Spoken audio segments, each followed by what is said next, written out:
Rasulullah sallallahu alaihi wasallam orang muflis, ruko pakai bab haji apa dulu ke haji. Umrah apa dulu ke jauh. Bersedekah di tiro sedekah. Dia bangun dah.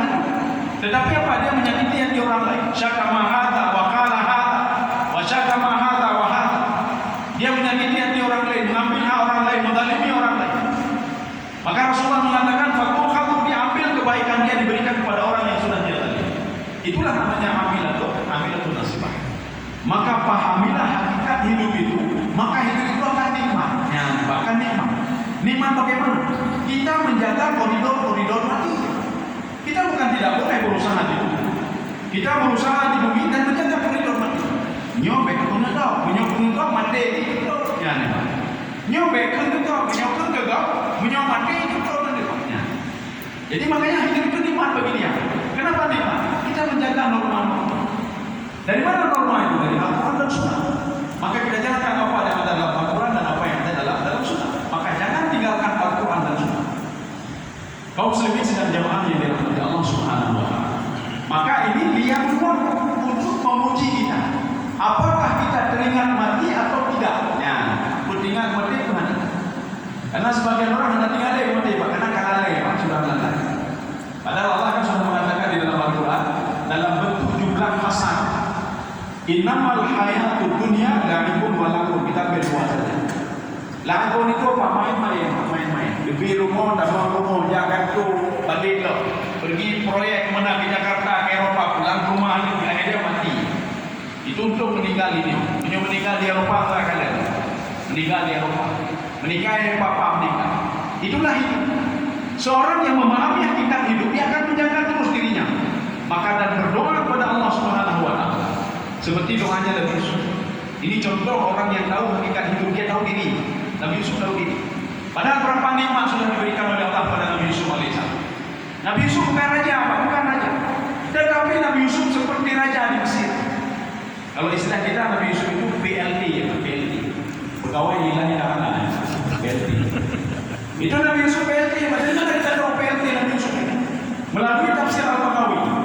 Raja mengatakan Malik bin Raya, kamu bisa menyuruh apa saja, bisa mengatur apa saja. Wa ana atba'uka ya Yusuf. Saya cuma mengikutimu Yusuf. Semua yang terjadi di Mesir ini saya serahkan kepadamu. Katanya apa yang serahkan? Katanya tak boleh ini, cok menambah cok ini.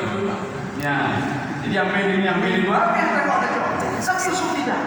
Kenapa Nabi Yusuf tahu hakikat hidup itu untuk apa dia tahu? Hidup itu untuk mati, hidup untuk mati. Kita buktikan sekarang. Kalau Nabi Yusuf tahu hakikat hidup. Kalau seandainya posisi kita pada Nabi Yusuf alaihissalam, ini akan hidup nanggro. Sudah Nabi Yusuf bukan orang Mesir, Nabi Yusuf bukan orang Mesir. Nabi Yusuf itu lahir di Palestina, ya. Anak Nabi Yakub alaihissalam. Tetapi dia masuk ke Mesir sebagai pendatang. Tak tahu memang. Kecuali apa tahu bukan di Firaun, di Malik bin Raya yang hadir ke raja kecuali apa tahu. Itu tidak. Nabi Yusuf jadi ini dia, menjadi PLT lagi, dipercaya lagi. Ketika itu apa nikmat yang diberikan oleh Allah Subhanahu wa taala? Keluarganya sudah berkumpul semua. Keluarganya sudah berkumpul, ayahnya berkumpul, ibu tirinya juga berkumpul. Semua ada sama dia. Harta ada, jabatan ada, semua ada. Kita perhatikan doa Nabi Yusuf alaihissalam. Ini enggak usah doa Nabi Yusuf, doa kita dulu. Ya Allah, nyoka bijuk nangro balu keluarga karena menyonji, bijuk tapo nangro. Bijuk tapo nangro, tapo nangro, nangro nangro. Ya Allah, ini belum begini lagi dalam berikan lagi ini ya Allah, berikan. Maka Imam Baydawi itu di dalam tafsir beliau, apa kata Imam Baydawi? Itu doa itu doa nawan, doa itu ada dua. Doa yang pertama, doa daruri, doa yang daruri namanya. Yang kedua, doa khairut daruri, doa yang tidak begitu penting. Ya, itu doa penting. Ya Allah, menduluk jiwa Yun selalu, ya Allah selalu bunda, ya Allah tolong jiwa saya. Ya Allah tolong anak saya supaya jadi anak yang saleh. Itu daruri namanya. Seperti doa Nabi Nabi Musa alaihissalam. Daruri. Tolong saya ya Allah, ini lautan di depan. Dibelah lautan itu menjadi dua. Yang kedua, khairut daruri namanya, tidak begitu penting. Bagaimana tidak penting? Ya Allah, ni motor kan dah tahu benar motor. Dia tunjuknya anak penting itu sudah. Ya Allah, saya sudah punya tanah 1 hektar, mau 1 hektar lagi ya Allah. Itu tidak begitu penting. Ada hal lain yang penting daripada itu. Maka harus kita pilih-pilih. Makanya doa Nabi Yusuf alaihissalam, doa yang sangat penting bagi kehidupan beliau, dunia akhirat. Apa doa beliau? Itu di akhir surah Yusuf. Allahumma anta waliyyi fid dunya wal akhirah. Ya Allah, Engkau yang sudah menjaga saya ya Allah dari dunia dan akhirat ya Allah. Kita buktikan sekarang Allah menjaga kita. Bukan Nabi Yusuf saja. Kan Nabi Yusuf sudah menjaga ya Allah. Kita juga menjaga aja ya Allah. Cuma manusia tidak tahu diri kalau dia sedang dijaga oleh Allah Subhanahu wa taala. Ini kan tafsiran tadi. Alhamdulillahirabbil alamin. Itu makna Rabbun di dalam tafsir Baitawi. Yurabbi syai'an fa syai'an hatta kaula. Ya, jadi itu menjaga dari sedikit demi sedikit sehingga dia menjadi manusia sempurna. Yang dimaksudkan manusia sempurna sehingga dia masuk ke dalam surga. Ya, itu manusia sempurna. Kemudian Imam Baitawi mengatakan, wala yaktu, Allah itu tidak akan pernah meninggalkan yang sudah dimilikinya begitu saja. Allah memiliki manusia, maka dijaga manusia, diberikan nikmat kepada manusia.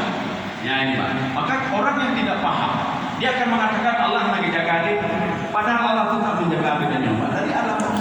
Menyuhana dijaga dari roh alam roh kandung kita nyoba. Dari alam kandungan kandung kita nyoba. Apalagi di dunia, apalagi di alam barzakh. Maka Nabi Yusuf berdoa, Allahumma anta waliyyi di dunia wal akhirah. Ya Allah, Engkau wali lu yang jaga lu di dunia lu ya Allah. Sehingga saya seperti ini ya Allah. Dan di akhirat juga Engkau yang menjaga saya ya Allah. Tawaffani musliman wa alhiqni bis shalihin. Matikan saya dalam keadaan muslim ya Allah. Kemudian setelah itu kumpulkan saya bersama orang-orang saleh.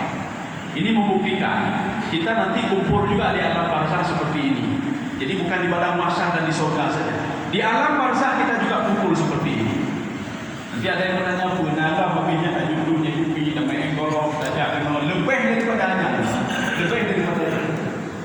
Maka seorang yang tahu hakikat mati itu, dia akan cepat-cepat ingin mati.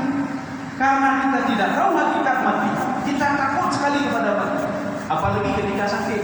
Nyawa dia sakit nanti saja gambaran. Aku malaikat menyebut nyawa utang. Nyawa sakit. Waktu yang sakit nanti nggak malaikat. Waktu yang sakit apa yang akan buat kejauh? Apa yang akan lebih akan? Apa yang akan kurang di mana tadi?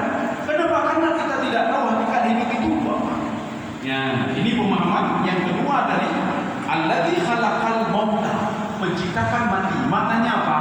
Menciptakan hidup ini untuk mati. Maka ketika seorang berpikir hidup ini untuk mati, maka macam-macam boleh. Nabi Yusuf memahami hakikat hidup Nabi Yusuf di Mesir itu, dan setelah itu beliau pindah ke apa namanya? Palestina itu untuk mati. Maka kalau untuk mati, persiapkanlah sesuatu hal untuk matinya. Persiapkan dulu. Boleh kita bekerja. Apakah pekerjaan tidak ada hubungan dengan mati atau tidak? Kalau tidak ada, bagaimana caranya? Kita kita balik pola pikir, mengakhiratkan dunia supaya dapat dua-dua. Bagaimana mengakhiratkan dunia? Kita jualan. Bagaimana cara supaya jualan itu dapat pahala? Tadi ini adalah tema. Ini saya tidak mau membohongi orang lain. Kenapa? Kalau saya bohongi orang lain ya sama saja. Aku dapat jual apa mati. Kupu tidak membawa apa-apa. Jadi artinya apa? Segala sesuatu hal yang kita lakukan di dunia ini, tetapi semua karena Allah itu sudah diatur di benar. Inilah namanya mengakhiratkan dunia. Jadi dunia sedemikian rupa kita akhiratkan. Kita mengantar anak, kita sekolahkan anak, mendukung dunia apa? Tetapi kita niatkan nyawa itu bujikan hijrah, berdoa gitu, mati, anak atau berdoa kepada yang menyuruh leher pada marah, anak pada marah, anak pada marah, anak ibu menyuruh mati doa gitu, ibu macam, karena dia nak jabatan, mati lo ibu jabatan tak tetap tanda, apa berdoa ya, yang mana berdoa lagi, kecuali yang salah, itu dia nanya. Maka ketika seorang mati itu, kalau hidup kan hebat dia dengan jabatan, maka dia lalai dengan jabatan itu. Waktu hidup tulis sendiri, pangkat itu pakatnya. Profesor nyunyuk ni pakai kurun baca betaknya kan kurun. Anak tulis profesor. Ya, apa yang tulis? Pangkat apa yang tulis? Pakat ni sekian apa yang tulis? Jabatan apa yang tulis? Waktu meninggal dunia di batu nisan, naik tulis. Ada yang tulis profesor, hai tulis Pak Nanto tulis. Kemudian tak ditulis itu pangkatnya ini terakhir, hanya tulis bukan.